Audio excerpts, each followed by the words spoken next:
Assalamualaikum warahmatullahi wabarakatuh. Alhamdulillahi rabbil alamin. Wassalatu wassalamu ala ashrafil anbiya'i wal mursalin wa ala alihi wa sahbihi ajma'in, amma ba'd. Sidang jemaah sekalian, InsyaAllah pada pagi ini kita akan meneruskan dengan ayat yang berikutnya, iaitu ayat yang ketiga. Dan jika ada kesempatan lagi, kita akan sambung kepada ayat yang keempat. Ayat yang ketiga dalam nota yang bercetak berada pada muka surat yang ke-49, muka surat nombor 49. Kalau dalam slide PowerPoint soft copy berada pada slide yang ke-91. Kita bacakan ayat yang ketiga terlebih dahulu. A'udzu billahi minasy syaithanir rajim.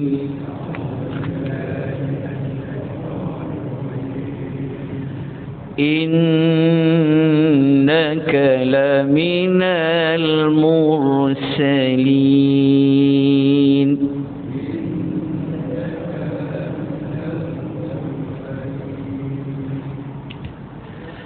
Ayat yang ketiga kita kena hubung kaitkan dengan ayat yang kedua. Ayat yang kedua yang telah kita pelajari pada pagi semalam, Allah telah membuat penegasan menggunakan kaedah sumpah, yang mana Allah telah bersumpah dengan Al-Quran yang penuh hikmah. Manakala ayat yang ketiga adalah jawapan kepada sumpah, ataupun ayat yang ketiga merupakan perkara yang Allah nak tegaskan melalui sumpah. Jelas tak maksud ayat ketiga? Maksudnya begini, kalau ada sumpah, mesti ada sebab kenapa perlu bersumpah. Jadi Allah bersumpah, sebenarnya Allah nak menegaskan sesuatu perkara melalui sumpah. Contoh, kita bersumpah macam ni. Kita kata, demi Allah saya faham. Demi Allah saya faham. Okey. Kenapa saya bersumpah demi Allah? Apa yang saya nak tegaskan melalui sumpah tu? Maknanya saya nak menegaskan bahawa saya ni betul-betul faham. Jadi Allah gunakan sumpah. Jadi ayat yang kedua, Allah bersumpah dengan Al-Quranul Hakim. Kenapa Allah nak bersumpah dengan Quranul Hakim? Maka jawapan kepada kenapa Allah bersumpah, Allah nak tegaskan tentang perkara apa? Ia berada pada ayat yang ketiga. Jadi ayat yang ketiga ni, kalau kita gabungkan dengan ayat yang kedua, dia akan jadi maksudnya macam ni. Demi Al-Quran yang penuh dengan hikmah, engkau daripada Rasul-Rasul yang telah diutuskan. Jelas maksud dia? Maksudnya Allah bersumpah dengan Al-Quranul Hakim. Sebenarnya Allah nak menegaskan bahawasanya Nabi Muhammad sallallahu alaihi wasallam ini adalah salah seorang daripada Rasul yang Allah utuskan. Itu cara gabungkan ayat 2 dengan ayat 3. Dan yang menariknya, ayat yang ketiga ni ada 2 lagi penegasan yang Allah guna. Okey, dalam nota tu saya letakkan dia penguat. Samalah. Penguat ataupun penegasan ataupun pengukuhan. Dalam istilah Quran dia panggil taukid. Dia panggil taukid. iaitu menguatkan. Okey, kalau kita baca ayat 3, penguat pertama ada pada perkataan inna. Lepas tu ada ka. Innaka maknanya sesungguhnya engkau. Engkau tu siapa? Engkau tu adalah merujuk kepada Nabi SAW. Allah kata sesungguhnya engkau la. Nampak tak huruf la tu? La tu jadi penguat yang kedua. Sesungguhnya engkau benar-benar daripada al-mursalin, rasul-rasul yang telah dihantar oleh Allah. Okey, ayat 3 ni kalau dalam nota tu telah diterangkan, dalam ayat 3 ni ada dua penegas, iaitu inna dan juga huruf la. Okey. Dia ayat ni kalau kita buang penegas dia, kalau kita tak guna inna, kalau kita tak letakkan lam, ayat dia akan jadi statement dia macam ni. Kita buanglah sesungguhnya, kita buang benda-benar tu. Jadi ayat dia asal ni macam ni. Engkau daripada rasul yang telah diutuskan.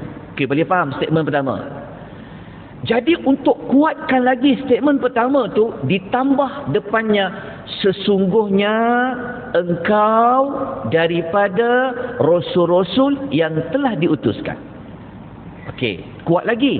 Nak kuatkan lagi statement tu, maka ditambah satu lagi penguat. Jadi dia akan jadi ayat sesungguhnya engkau benar-benar daripada rasul yang telah diutuskan. Okey, jelas tak tuan-puan? Nak jelas lagi, kita ambil contoh dalam suratul Asri lah. Dalam surah Asri, contohnya begini. Okey. Kenyataan pertama,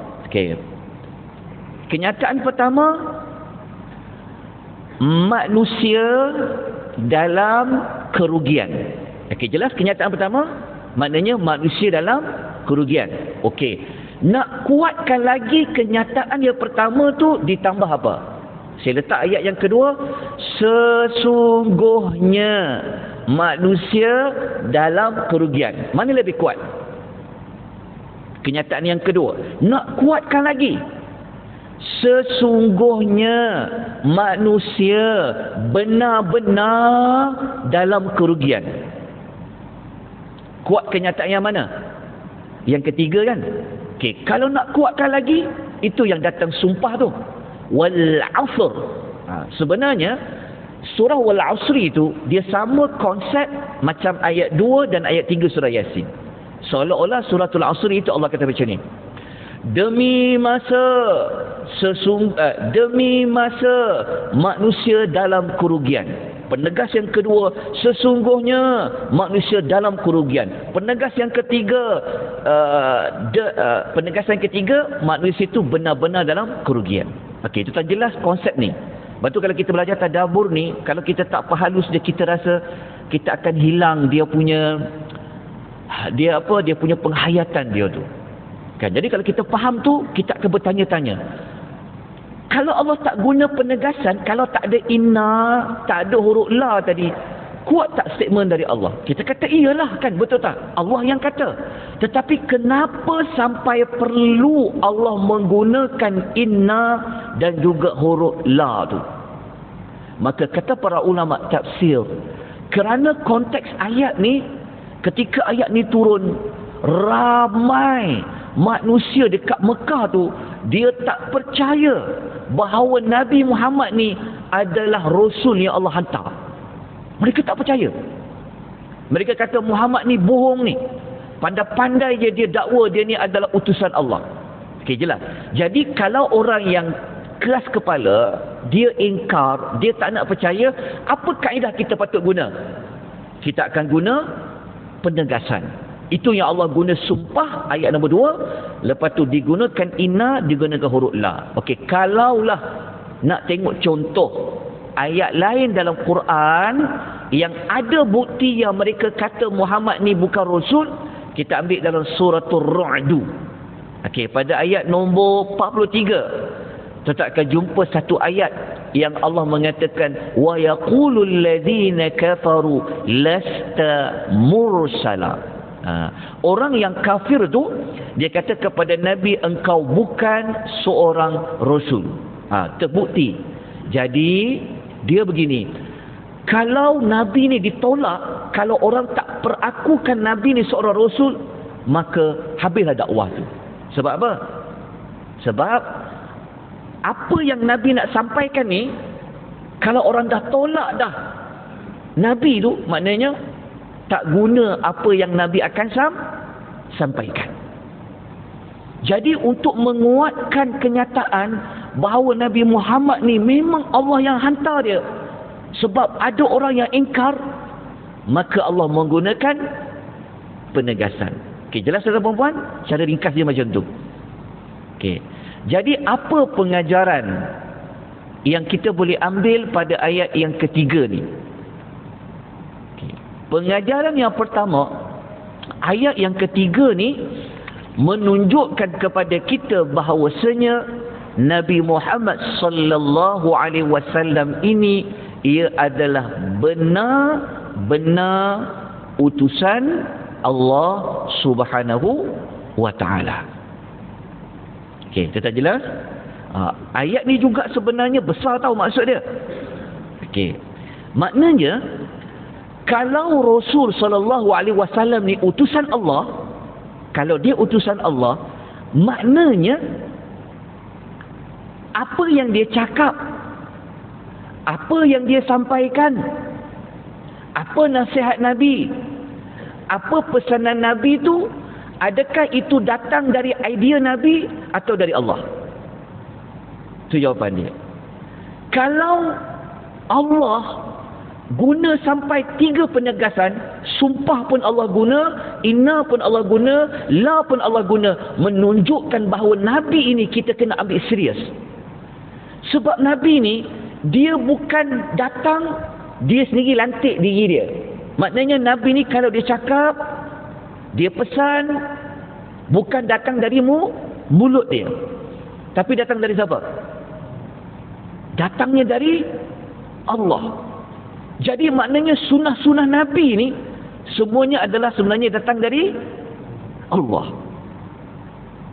Sebab itu rukun syahadah kita yang besar adalah wa asyhadu anna Muhammadar Rasulullah. Sebab itu ulama-ulama dulu suka baca surah Yasin ni. Rupa-rupanya awal-awal surah Yasin ni dikaitkan dengan kalimah apa? Syahadah. Syahadah apa? Wa anna Muhammadar Rasulullah. Kita tak jumpalah kalimah wa anna Muhammadar Rasulullah tu, tetapi pada statement ayat 2 dan 3 menunjukkan bahawa Nabi ini adalah utusan Allah. Jadi kita jangan main-main. Sebab apa yang Nabi cakap tu, apa yang Nabi buat, cara Nabi ibadat, semua itu datangnya dari Allah. Sebab tu dalam hidup kita, kita kena cari Rasulullah. Kita kena ikut sunnah dia. Itu kita masuk dekat tindakan. Okey, yang kedua, daripada ayat nombor 3 ni kita dapat belajar, rupa-rupanya bukan Nabi Muhammad sallallahu alaihi wasallam sahaja yang pernah Allah hantar menjadi rasul. Siapa menunjukkan bahawa sudah ada sebelum Nabi rasul-rasul yang Allah utus. Macam mana kita boleh kata macam tu? Sebab ayat nombor 3 tu mursalin ya. Mursalin tu sebenarnya adalah plural. Adalah bilangan banyak bagi rasul-rasul yang dihantar. Kalau satu rasul yang dihantar, dia akan guna perkataan mursalun.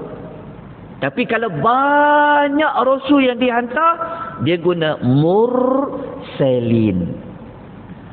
Maknanya ketika kita baca ayat surah Yasin, ayat nombor 3 ni, kalau kita dah faham, Allah beritahu pada kita, engkau yang baca surah Yasin ni, kau kena ingat bahawa Nabi Muhammad ni, dia adalah utusan Allah. Allah yang hantar dia.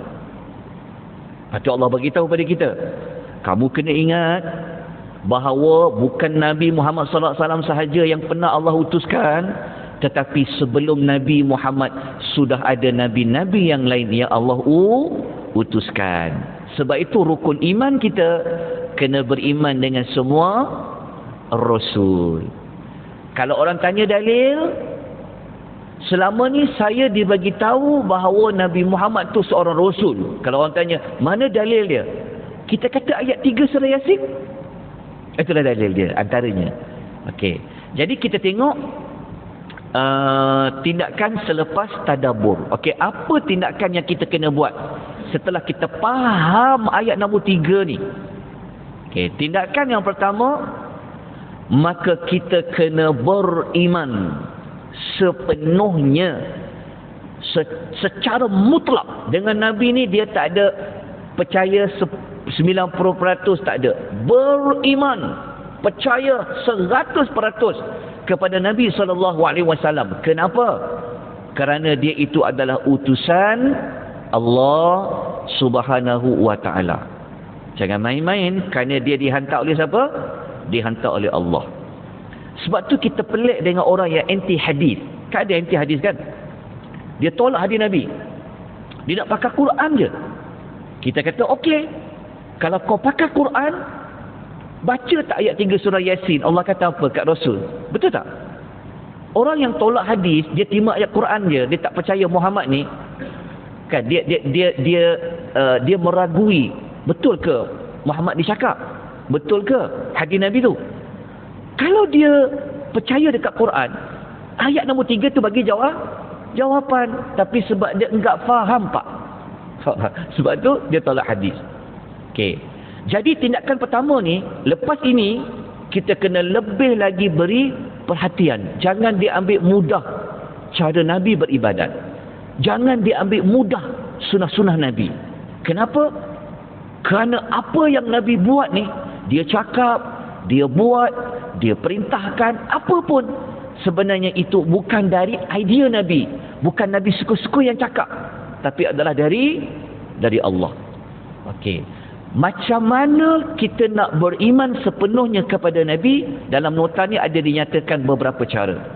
Cara yang pertama, kita kena benarkan apa-apa sahaja yang baginda sallallahu alaihi wasallam sampaikan.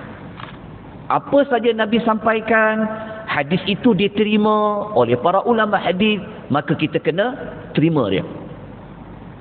Okey, itu cara pertama. Sebab apa? Sebab apa kita kena terima semua apa Nabi kata? Jawapan dia apa? Dia adalah utusan Allah. Macam tu. Yang kedua, kita kena mentaati apa sahaja yang baginda sallallahu alaihi wasallam perintahkan. Kita tak boleh tak ikut perintah Nabi, sebab yang Nabi perintah tu sebenarnya perintah dari siapa? Perintah dari Allah. Maknanya kalau kita tak ikut perintah Nabi, maknanya kita tak ikut perintah Allah. Okey, setiap cara ni disokong dengan ayat-ayat Al-Quran. Okey, cara yang ketiga, tindakan kita ketiga, kita kena jauhkan diri dari apa sahaja yang Nabi sallallahu alaihi wasallam larang. Kalau Nabi larang, Nabi kata jangan buat, jangan, kita tak boleh buat main-main. Sebab apa? Sebab yang Nabi larang itu adalah larangan yang Nabi hanya sampaikan daripada Allah. Seperti mana ayat dalam surah Al-Hasyr ayat nombor 7. وَمَا آتَاكُمُ الرَّسُولُ فَخُذُوهُ وَمَا نَهَاكُمْ عَنْهُ فَانْتَهُوا. Dan cara yang keempat, kita jangan beribadat kepada Allah melainkan dengan cara yang telah disyariatkan oleh Allah Subhanahu wa taala melalui Nabi. Maknanya kita kena ikut Rasulullah sallallahu alaihi wasallam. Jangan pula buat sembahyang subuh 3 rakaat contoh. Kita kata apa? Tak apalah sembahyang subuh sembahyang buat 3. No, kita kata. Nabi ajar 3 rakaat ke? Nabi ajar 2. Tak boleh. Maksudnya cara beriman dengan Nabi, Nabi buat 2, kita buat 2. Jangan nanti tuan-tuan rajin punya nak solat, tetap sembahyang 6 waktu sehari semalam. Buat satu lagi sembahyang wajib tengah malam. Sembahyang kan tak boleh. Sebab cara beriman dengan Nabi, ikut yang Nabi kata 5 macam tu. Okey, itu adalah tindakan yang pertama. Tindakan kita yang kedua berdasarkan ayat nombor 3 tadi, kita juga kena beriman dengan semua rasul yang diutuskan oleh Allah Subhanahu wa taala. Ini dipanggil teknik apa? Kalau kita faham ayat ni, kalau kita belajar dari sudut luar sikit perbincangan kita, sebenarnya Allah Taala nak Nabi ni dia dapat kuat semangat tau. Kenapa Allah kata Nabi ni salah seorang yang Allah pernah hantar? Menunjukkan bahawa Nabi ni dia ada apa? Nabi ni dia ada senior-senior dia, betul tak? Sebelum Nabi Muhammad sudah ada Nabi apa? Nabi Isa, Nabi Musa, Nabi Ibrahim. Kenapa Allah nyatakan macam tu? Sebenarnya Allah nak beritahu kepada Nabi bahawa bukan kau seorang saja Muhammad yang pernah kami hantar. Nabi-Nabi dulu pun kami dah hantar. Jadi apabila Nabi tahu Nabi-Nabi dulu pun pernah dihantar, maknanya Nabi ni bertambah semangat dia. Dalam masa yang sama, Allah nak bagi tahu pada kita bahawa apa yang Nabi sampaikan ini sebenarnya adalah sama seperti mana Rasul-Rasul dulu menyampaikan dakwah. Apa yang Nabi-Nabi dulu buat pasal akidah, semuanya adalah sama seperti mana yang Nabi SAW sampaikan kepada kita semua. Maka selesailah kita pada ayat yang ketiga. InsyaAllah kita akan sambung lagi pada esok pagi dengan ayat yang keempat. Moga-moga tuan-tuan dapat memahami keterangan ayat yang ketiga yang dikaitkan dan digabungkan dengan ayat yang kedua. Jadi untuk faham ayat tu dia kena lihat ayat yang sebelum. Besok insya-Allah kita akan masih lagi bincang tentang kerasulan. Saya minta biasa baik tuan-tuan puan kalau boleh baca sedikit terlebih dahulu maklumat yang telah pun kita beri kepada apa yang ada dalam nota ni. Moga-moga kita dapat banyak manfaat. Semakin lama kita faham, semakin seronok kita membaca surah Yasin. Kita mendapat jawapan kenapa surah Yasin ini selalu dianjurkan untuk dibaca, kerana pada permulaan ayat ada kaitan dengan syahadah kita kepada Nabi sallallahu alaihi wasallam. Kita sudahi pengisian kita pada pagi ini dengan tasbih kafarah dan suratul Asr. Subhanakallahumma wa bihamdika asyhadu an la ilaha illa anta astaghfiruka wa atubu ilaik.